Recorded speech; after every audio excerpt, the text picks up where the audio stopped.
Aksi pencurian sepeda motor di parkiran Musola Al-Jamiyah Jalan Dwikora, Kecamatan Sel, Pekanbaru terekam kamera pengawas. Dari hasil rekaman kamera CCTV, pelaku diketahui berjumlah 2 orang. Sebelum melancarkan aksinya, pelaku sempat melihat situasi lingkungan musola. Dinilai aman, pelaku mulai melakukan aksinya.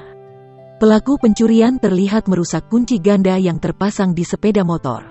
Setelah pelaku merusak gembok, pelaku dengan cepatnya membawa sepeda motor korban. Kejadian ini berlangsung pada Senin, tanggal 7 Juni tahun 2021, saat jamaah sedang melaksanakan salat subuh secara berjamaah. Korban pencurian, Maswan Amin, mengatakan, ketika itu dirinya hendak melaksanakan salat subuh berjamaah di Musala Al-Jamiyah.